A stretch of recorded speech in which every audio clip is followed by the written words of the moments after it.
Mawa wabwino ndi nthawi ya nkhani kuchokera kuno ku MBC ndipo muli ndine Mike Mlongoti kumapoyamba nayi mitu yake. Anthu atatu afa ndipo mawanja ena oposa 7,000 akhudzidwa ndi mvula yomwe yakhala ikugwa m'madera ena mdziko muno. Boma lati kwabuka nthenda ya mbewu yodziwika kuti nanzikambe yomwe yagwira mbewu yachimanga m'madera a Blantyre ndi Machinga. Ndipo unduna wa zamafakitale malonda ndi zokopa alendo wati ndi wokonzeka kuthandiza mabungwe osunga ndi kukongoza ndalama kutsegula banki yawo.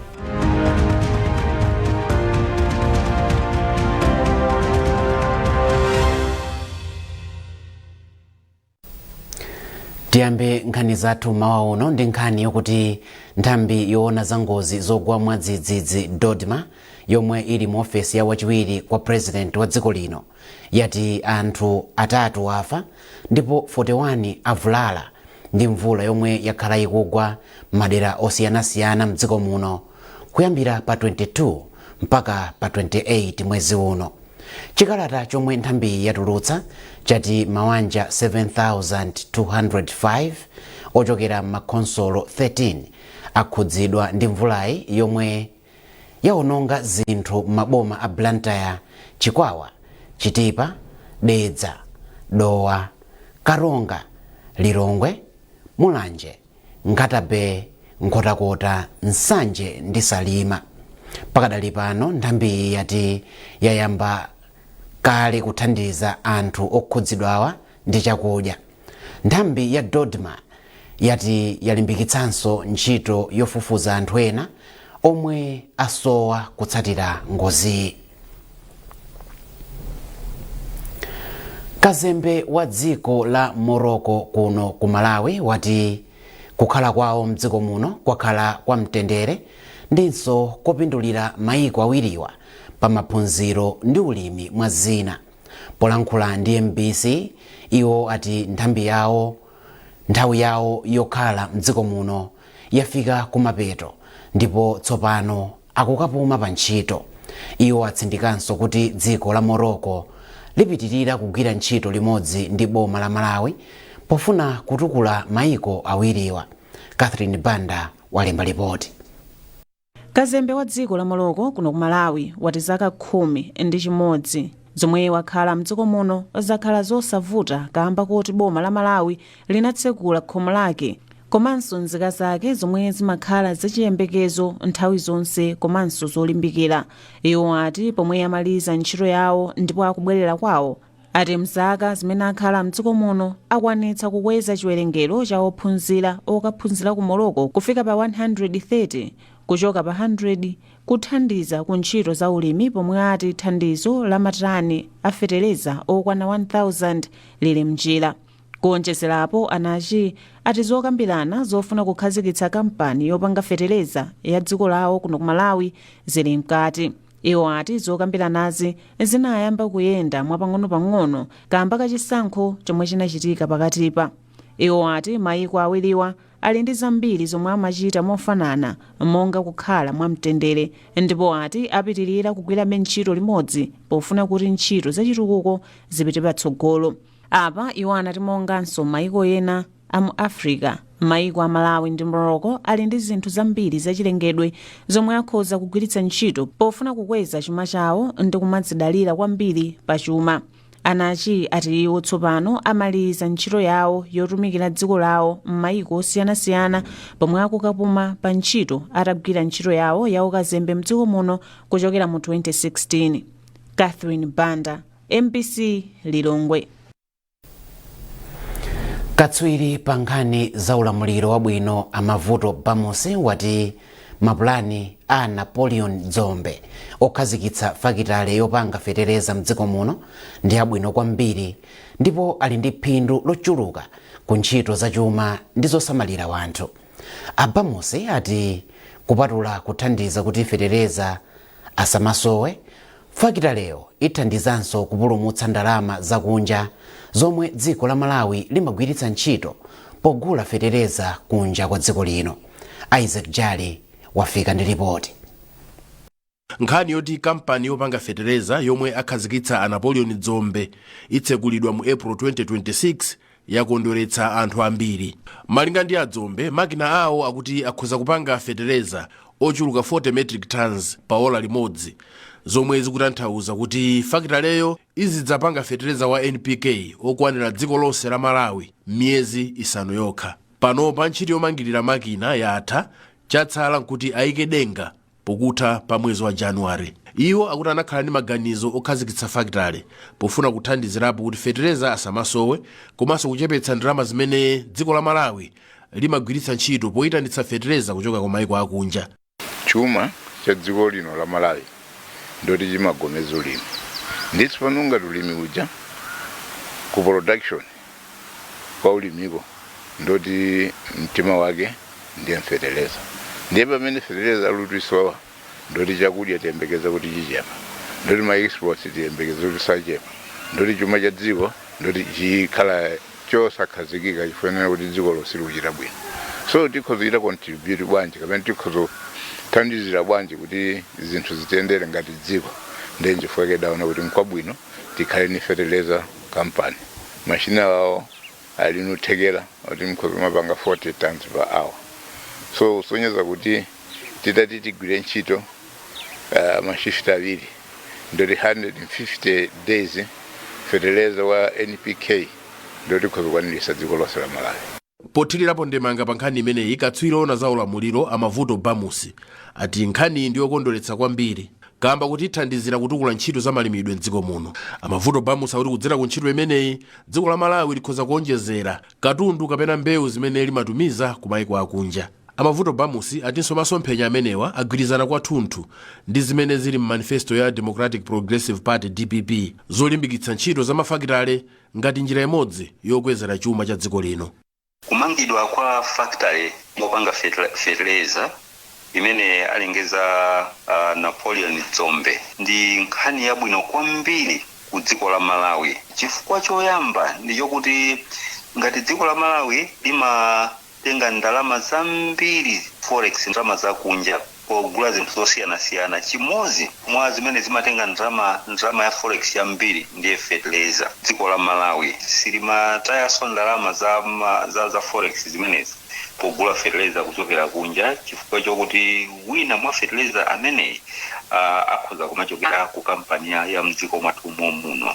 Pomaliza ndi nkhani yokhuzana ndi malonjezano amene boma la President Professor Arthur Mutharika analengeza mu manifesto ya DPP. Mmene muja kukambanso zokweza chuma cha dziko lino kupyolera kukhazikitsidwa kwa makampani, komanso kukhazikitsa makampani opanga fetereza amdziko mwathu muno. Zili m'masomphenyanso President Professor Arthur Mutharika mu Democratic Progressive Party manifesto.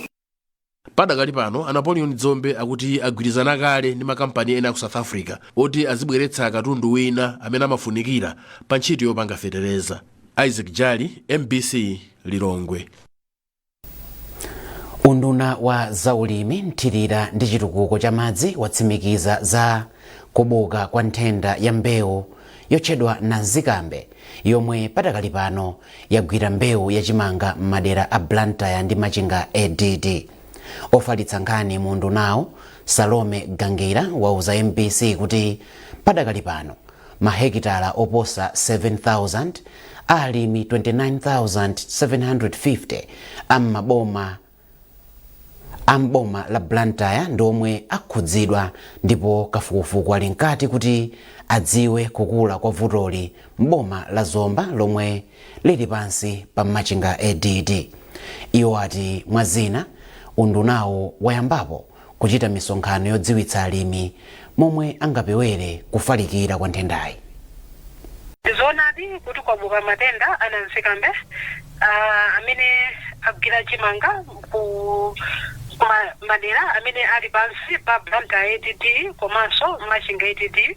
Matenda amene wananzikambe amagwira masamba achimanga ndipo amafalitsidwa ndi zinthu zooneka ngati nkhungu. Amagwira chimanga komanso mbewu zina monga matwira ndi zimbe ndi mawere. Kwa pakali pano akhudza chimanga kumadera amene ali pansi pa Blantyre komanso Mashinga ATT. Zizindikiro za matenda amene wazomaoneka motani? Zimakhudza kwambiri masamba achimanga, ndipo masamba ake akumakhala ndi mizere yachikasu imene ikumayamba kuoneka pachimangapo chikatha masiku 9 chidzalireni. Komanso masamba ake achimangachi chimanga chake chakhala chachikulu akumakhala ndi mizere yachikasu imene ikumayambira pansi pa tsinde la tsamba, ndipo tsamba lakelo logwira ndi matendawa likumaoneka mosiyana mbali yomwe kusanagwire matendawa. Kukula kwa vutoli pakati pano ndikotani? Pansi pa Blantyre ADT malo okwanira 7,361.5 hectares amene ali kwa alimi okwana 29,750 ndi amene akhuzidwa, komanso malo ochuluka 1,905.5 hectares ndi amene azulidwa. Ndikati zomba imene ili pansi pa Mashinga ADT kafukufuku akadachitikabe, ndipo akamaliza kuchita kafukufuku umenewu tidziwa kuti ndi malo ochuluka bwanji amene akhuzidwa. Alimi achite motani mwina popewa kufala kwa matendawo? Alimi akuyenera kuti akaona kuti chimanga chawo chimene chikuonesa zindikirozi akuyenera kuti azichizula kuchikwirira pansi kwambiri komanso kwachitaya. Komanso alimi waso akupemphedwa kuti akuyenera kuti azidzala mbewu zovomerezeka ndi boma, komanso azigula mbewu zovomerezeka. Mukonera nkhanizi kuchokera kuno ku MBC ndipo muli ndine Mike Mlongoti, koma tisanapitirire tikumbutsane mitu yake. Anthu atatu afa ndipo mawanja ena oposa 7,000 akhudzidwa ndi mvula yomwe yakhala ikugwa m'madera ena mdziko muno. Boma lati kwabuka nthenda ya mbewu yodziwika kuti nanzikambe yomwe yagwira mbewu yachimanga m'madera a Blantyre ndi Machinga, ndipo unduna wa zamafakitale malonda ndi zokopa alendo wati ndiwokonzeka kuthandiza mabungwe osunga ndi kukongoza ndalama kutsegula banki yawo.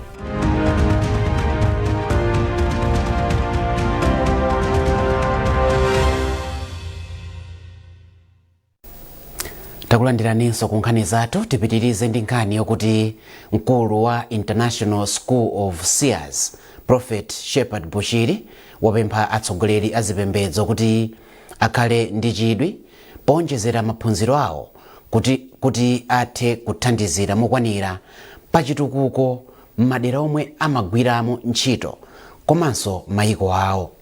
Mneneriyu wanena izi ku Lilongwe pomwe amapereka madiploma kwa ophunzira oposa 200 am'mayiko 72 omwe amaliza maphunziro aobosa komanso zamalonda pa sukuluyi. Beatrice Mwape wafika ndi ripoti. Ataphunzira kwa zaka ziwiri ukadaulo wa ubusa, business ndi zina, mmodzi ophunzirawa analandira madiploma awo kuchokera ku sukuluyi. Mawu ake pamwambo opereka masatifiketiwu, Prophet Shepherd Bushiri wati cholinga chawo nkupereka upangiri kwa atsogoleri a zipembedzowa kuti athe kuthandiza kubweretsa kusintha kolozeka m'mayiko mwawo. Prophet Bushiri wati ndi maphunzirowa ophunzirawa akuyenera kubweretsa zotsatira ndipo atsogoleriwa azindikire kuti ali ndi udindo okonza kusintha zinthu komanso mbiri. Apa iwo apempha omwe amaliza maphunzirowa kuti akhale ndi chidwi pobweretsa zinthu zina za luso la makono mu ntchito zawo, poti ati maphunzirowa si auzimu okha koma ndi othandiza pa ntchito zomwe amagwira tsiku ndi tsiku. Mipingo ngati ya mapentekosto komanso maprofeti, anthu ambiri amaona ngati kuti chimene timapanga kwambiri ndi kungophunzitsa anthu za chikhulupiriro komanso kupemphera. Koma chimene samadziwa nchakuti kumbali anthu atimakati kuwapasa maprogramu mongati kumpingo kwathu kumakhala maprogramu amene anthu amaphunzira kuti aziwe maluso osiyanasiyana ndi cholinga chakuti pambali pa pemphero azikhala ndi zinthu zochita komanso kulimbikira ntchito. Ndengereponso mwayi kulimbikisa atsogoleri onse a mipingo kuti nkufunikira kwambiri kuti pambali pa utsogoleri wa mtchalichi anthu amene amatisatira tiziaphunzisanso maluso osiyanasiyana. Monga maona kuno kuti lero anthu amalandira madiploma ku mpingo kwathu kuno amene takati kwaphunzitsa kwa nthawi yayitali kuti pambali pa zimene amaphunzira zoloweza ku sukulu ka zotani ayenera akhalenso ndi maluso osiyanasiyana. mmodzi mwa ophunzira omwe amaliza nawo maphunzirowa atiwapisire Mwene Lupembe atalandira ukadaulo wapamwamba omwe agwiritse ntchito pothandizira kuchitukuko cha dziko lino ndipo alimbikitsa ena kuti achite nawo maphunzirowa. Kumene kutaphunzirako zinthu zambiri makamaka zokhuzana za mabizinesi ndino taphunziranso za usogoleri wabwino kuti tikapita kunjako tikathe kukhala ma-organization mabungo osiyanasiyana komanso nzeru limene taphunzira kumene kunso kumakamaka kukhuzana kuti kodi tingazuse bwanji bungwe kapena kuti limene lafa kuti tingalizuse bwanji kugwiritsa ntchito malemba kugwiritsa ntchito mawu a Mulungu. Mwa ena odziwika omwe anali nawo pamwambo ndi mfumu Chris Nkwanyana aku KwaZulu-Natal mu dziko la South Africa omwe achita nawonso maphunzirowa. Sukulu ya International Sears imapereka maphunziro othandizira zauzimu, ulosi ndi utsogoleri kwa atsogoleri a zipembedzo ndipo inayamba mchaka cha 2014. Beatrice Mwape, MBC Lilongwe. Ngati mbali imodzi yolimbikitsa ufulu wa wanthu mdziko muno, mabungwe omwe siyaboma awalimbikitsa kutsatira ndondomeko za lamulo lopeza uthenga mosavuta la Access to Information. Mmodzi mwa akuluakulu ku bungwe la Malawi Human Rights Commission MHRC, Monica Namonde, amalankhula izi poyankhapo dandaulo lomwe mabungwewa anapereka kuti kupeza uthenga ku makonsolo kukumakhala kuvuta zomwe zikusokoneza ntchito yawo. Anamonde atsindika kufunikira kuti mabungwewa akhazikitse nthambi zofalitsa nkhani pothana ndi vutoli. Lamulo limene lili linakhazikitsidwa Malawi kuno kuti anthu azitha kuligwiritsa ntchito kuti apeze uthenga kuchokera ku mabungwe amene ali maofesi tingotero amene ali aboma komanso maofesi amene alandira mwina ndalama za boma ndipo akugwira ntchito yomwe ili yokhuzana yoti ithandiza anthu ambiri yeti kapena muchizungu amanena kuti public good, ntchito yomwe itathandiza anthu ambiri yagwiritsidwa ntchito ndalama somwina zomwe zili za boma.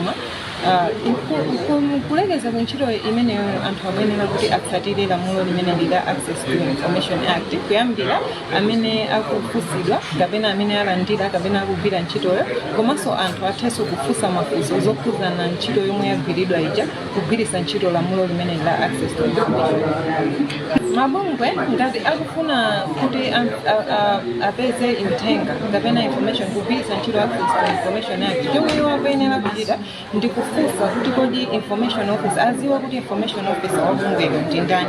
Tiyerekeze ngati mmene kulili tingopereka chisanzo eti mmene kulili kwathu Malawi Human Rights Commission atifunse kuti kodi aziwe kuti information officer wathu ndi ndani. Sakuyeneranso kufunsa chifukwa dzina la information officer limayikidwa pena paliponse kuphatikizapo pa website yathu akhoza kulipeza.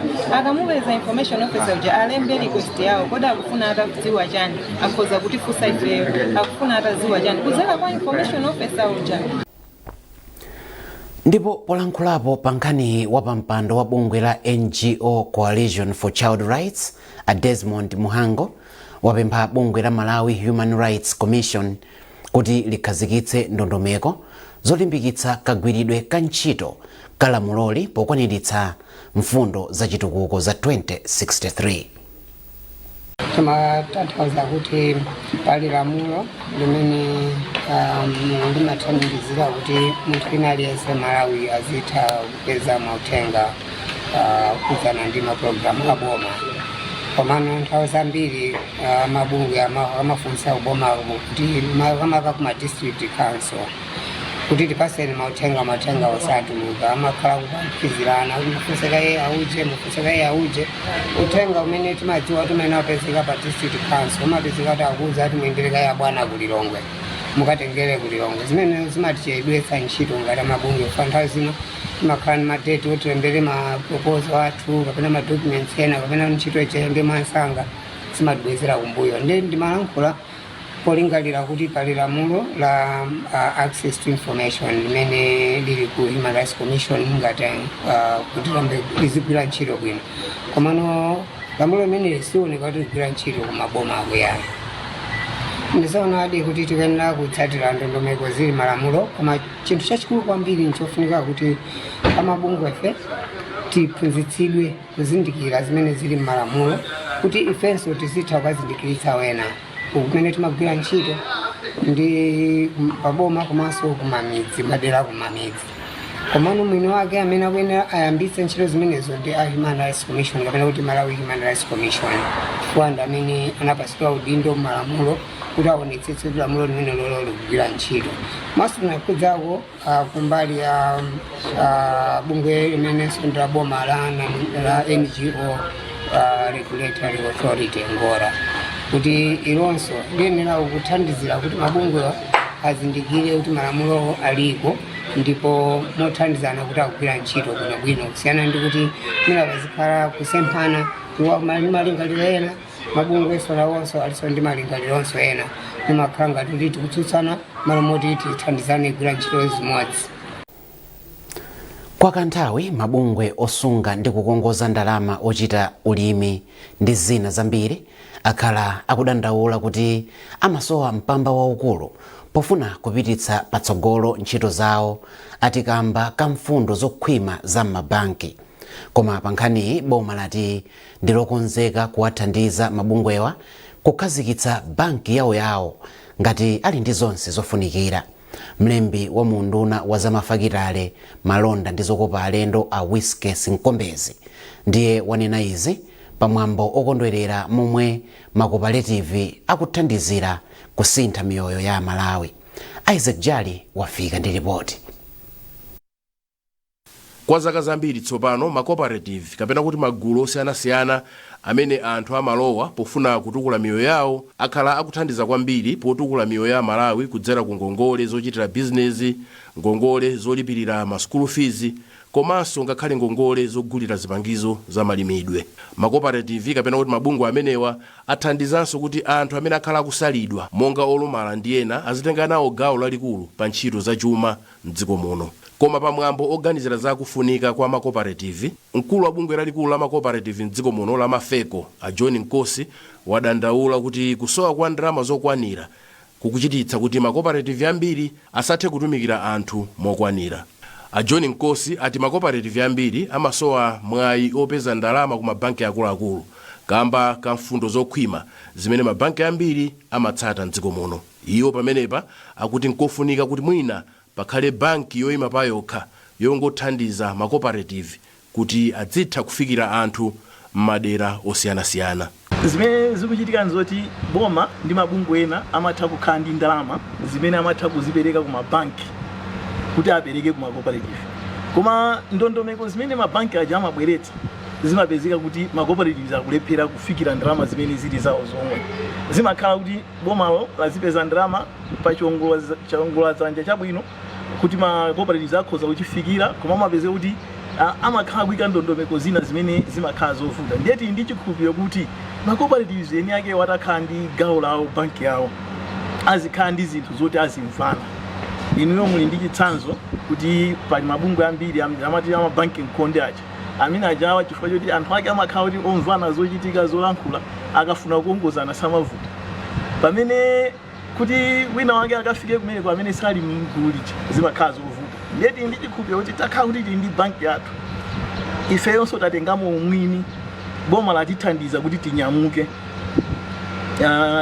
Tili ndi chikhulupiriro kuti banki imeneyo monga mmene maiko ena anachitira ifenso tikhoza kukwanitsa kukhala ndi banki imene ikhoza kumapereka maservice amene macooperative azikhutira nawo.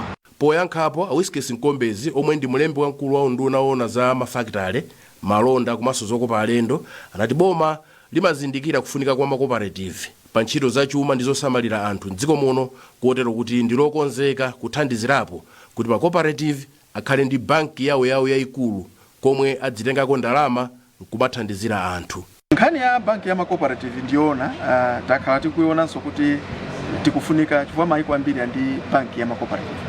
Koma kwathu kuno ku Malawi tikuyenera tigwire ntchito ife ngati kuboma pamodzi ndi macooperative eni ake, chifukwa ndondomeko ya macooperative imachita demand kuti eni ake macooperative akhale ndi umwini mu banki imeneyo. ndiye mbuyomu timati tikachita assess timaona kuti ndalama panalibe zokwanira kuchokera ku macooperative kuti akhale ndi umwini umenewu. Koma popita msogolo tifuna tionike chifukwa pakati apa taona kuti macooperative ambiri akula. Mwachisanzo macooperative amene timachula tumasako ambiri akupanga phindu lochuluka. Pali macooperative ena kumapanga mpaka na 10 billion kwacha pa phindu, ena kumapanga 300 million, ena 800 million. Choncho tikuona kuti macooperative amba kukula ndipo tikuona kuti ali ndi chuma chokwanira. Ndiye pafunika ndithu tipange assessment kuti tione kuti kodi tikayiyamba nkhani imeneyo macooperative akhala okwanira kuti agule umwini mu banki imeneyo. Tili ndi chikhulupiriro kuti zimenezo zitha kuchitika. Bungwe la United Nations ndi limene lidakhazikitsa nyengo yoganizira kufunika kwa macooperative m'mayiko osiyanasiyana, makamaka polingalira ntchito yofunika kwambiri imene akugwira pa chitukuko komanso kuthetsa umphawi. Isaac Jali, MBC, Lilongwe. Ndi nkhani imeneyo tafika pamapeto pa nkhani zathu mawa uno, koma tisanasiyane na insomito yake.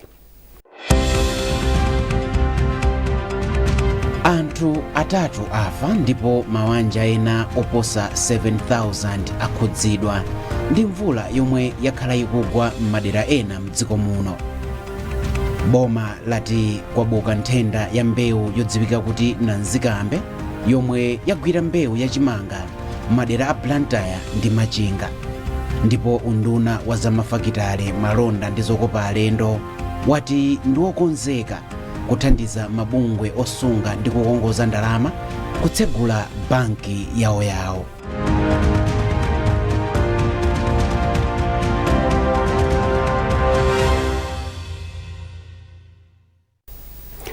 Pezani nkhanizi ndi zina zambiri popita pa mbc.mw kapena MBC Digital pa Facebook, Instagram komanso X.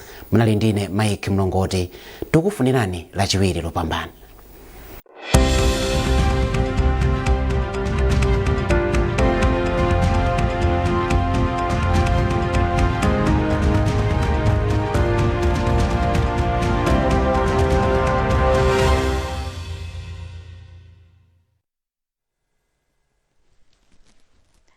Mwadziwa bwanji nonse mawa uno yafika santhaja timakupatsani za nyengo. Pakali pano tikuyembekeza nyengo ya mphepo kupitirira madera ena a mdziko muno, phatikizapo nyengo ya mvula ya mabingu yomwe izigwa yamphamvu madera ena makamaka mchigawo chakumpoto komanso a mphepete mwa nyanja. Tikuyembekezeranso mphepo yamwera kupitirira kuomba pa nyanja zathu monga nyanja ya Malawi komanso ya Chilwa, ndiye tonse amene timagwiritsa ntchito nyanjazi kuphatikizirapo asodzi tikapitize kukakhala odzileteza. Izi choncho kamba kadera lodzetsa mvula lotchedwa ITCZ lomwe lakhazikikabe chakumpoto kwa dziko lino kupangisa madera ambiri a mchigawo chakumpoto komanso a mphepete mwa nyanja kulandira mvula ndipo ena kulandira mvula yamphamvu. Moti mawa uno nzosadabwitsa kwenikweni kuti mvula yamphamvu ikupitirira madera ena monga ku Nkhatabe, kulikoma komanso ku Mzimba. Kwafundanso mawa uno madera ambiri a mdziko muno monga kwa Nkabu komanso ku Nsanje ni mlingo okwana 22, 18 ku Blantyre, ku Mwanza, ku Lilongwe komanso Kasungu, kumawazizirako pang'ono ku Nzuzu ni mlingo okwanira 17. Masanawa tiyentembekeze nyengo ya mitambo kupitirira madera ambiri a mdziko muno, phatikizapo nyengo ya mvula yomwe izigwa yamphamvu madera ena a mchigawo chapakati komanso ena a mphepete mwa nyanja. Kutentha masanawa ni mlingo okwanira 30 kwa Nkabu komanso ku Nsanje, 29 ku Kalonga, kumatentembekeze nyengo yofunda kupitirira madera ambiri a mchigawo chapakati komanso kumpoto kwa dziko lino. Mawa uno munali ndine Tapo Akhuta kumutu, khala nozindikira dziwani za nyengo.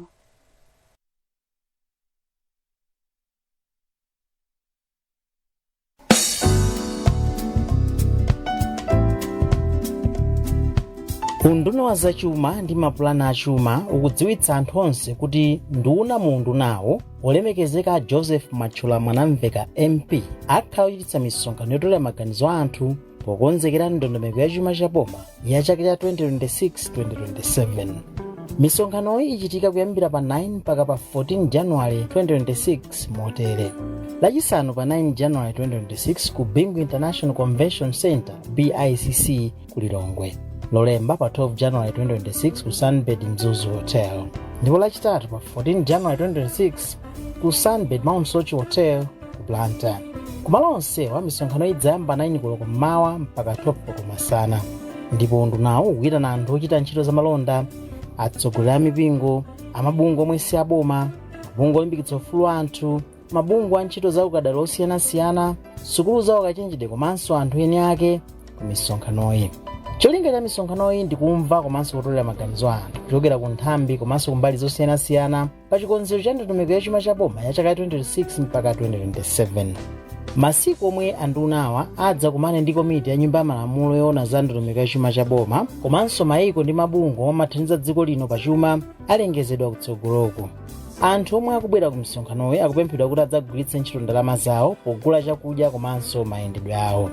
Maganizo okhudza nkhani za misonkho, tax and non-tax komanso budget expenditure measures zitumizidwe kwa Director of Revenue komanso a Director of Budget kuma email awa: revenue@finance.gov.mw ndi budget@finance.gov.mw. Ndipo maganizo omwe alembedwa mchikalata atumizidwe ndi mawu apamwamba oti suggestions to the 2026-2027 budget kwa the Secretary to Treasury, PO Box 30049 Lilongwe 3, fax 01789-173. Mukafuna kudziwa zambiri imbani kwa Mr. Williams Banda pa 0923 377 777.